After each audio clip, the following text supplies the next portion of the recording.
Hey, it's me, a guy on the internet with an opinion about video games, who is sharing it in another video in a sea of opinion about video games. But, I like talking to people about video games, and I figure why not? Everybody's talking about Cyberpunk right now, and I have thoughts.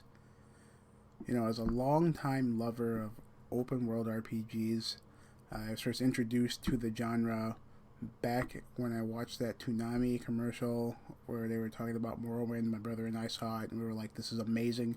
We must have this game. Bought it, played it on my OG Xbox, loved it, was hooked ever since. Have bought every Bethesda open world RPG that exists. Expanded out into isometrics, stuff like Baldur's Gate and like Divinity Original Sin. Been playing other ones, was it King's Field? Been playing, of course, The Outer Worlds. I played Elix, hated it, still played it though. So, Cyberpunk was something that was basically designed to appeal to people like me who just like getting lost in, an immersive sort of RPG world like that. So, from a gameplay standpoint, I love Cyberpunk. It's one of the better games in the genre I've played. I really like the setting. I really like the grittiness of it. I like the, I guess what's the word that I'm looking for? The cynicism of the setting. It is beautiful. It's really fun to play around in. Lots of fun with the game. What I do have a problem with, though, is, the technical issues with this game, especially on older consoles. But, we've seen bugs now on the newer consoles and PC as well. But, specifically talking about PlayStation 4 and Xbox One, I myself am playing the game on the base PlayStation 4. I know.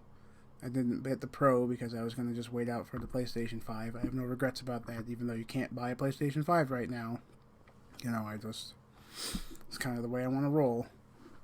But what bothers me is that it really seems like they built this game to run on this newer hardware and on PC and kind of just forwent the older consoles when they were talking about earlier this year releasing in April on current gen hardware. Like, how would you do that with the game being in the state that it is in right now? Like, ultimately, this really just seems like, and I hate to say it, a cash grab by CD Projekt Red.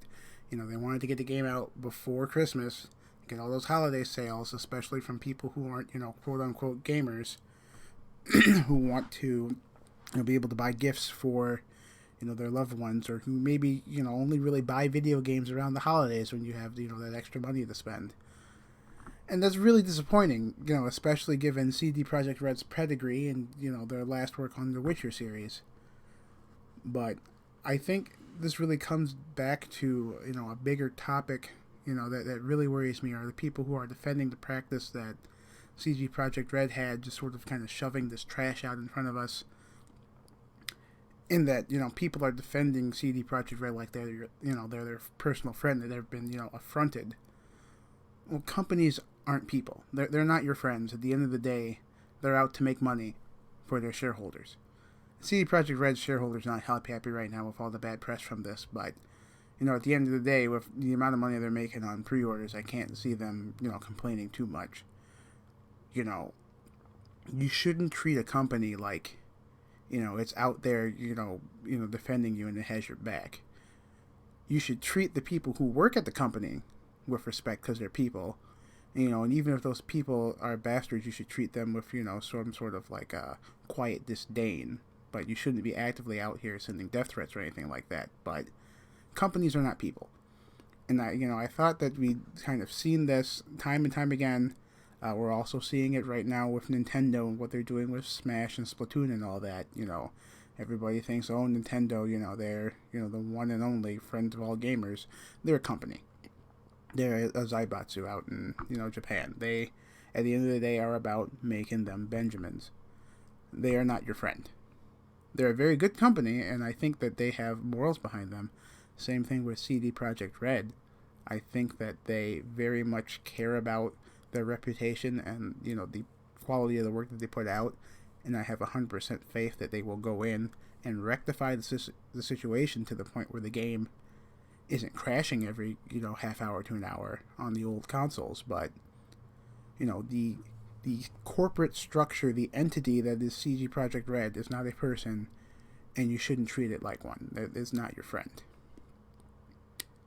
So that's really everything I wanted to say on the matter. It's a good game. I personally don't think I'm going to be getting a refund on it because I'm a nerd. I mean, look at all these games that I have. I don't mind dealing with a little bit of jank, but even, having all these games crash on me is pretty annoying. I mean, the other half of it is I bought it digitally, and, if you've seen the news stories, PlayStation isn't refunding orders on digital games because, I mean, why would they? They already have your money. On that note, I think that we should also be holding Sony and Microsoft responsible for this because I don't understand how the game in this current state was able to pass lot check and make it out into their ecosystem. Back in the day, if a game crashed, it would not be certified because, once you mastered the game onto a cart or a CD, before the internet was a thing, you couldn't update that thing. So, whatever was on there was on there. The story my brother was telling me about with, I believe, Sonic 2, you go to that stage select menu. That stage select menu is actually an error exception screen. So if you do something that causes the game to crash and throw an exception, it tosses you into stage select. So all that stage select stuff, they have the debug mode for programmers and all that, but you can also enter into it if the game enters into a fail state, because it needs to gracefully fail in order to pass lot check so that they can master the cartridges. And it seems like that entire process has just gone out the window now because we have, day one patches. They just assume, oh, they're good for it, they're going to patch it. It doesn't matter if it's a little broken before it goes out to the consumer. And I think that mindset, is partially the blame here. It kind of dovetails in everything like with Steam Greenlight and all that, games being released before they're finished games, and that's a whole nother topic into itself. But, I think if we're going to be holding CD Projekt Red as an entity to task for this, we really need to take a good hard look at Sony and Microsoft too for allowing a product with this many bugs on it to be out on their ecosystem. So that's really all I have to say about it. It is a good game. If you haven't bought it yet, I would hold off until these patches come in January to make it stable, especially on the older consoles. Even on the newer consoles, I'd wait, just show them a lesson. They still haven't, they still don't have the current gen, PlayStation 5 Series X and S patches out yet anyway, so you're not really getting too much of a, advantage on your newer consoles except for the, not crashing left and right thing. So that's really all I have to say about it, and talk to you later.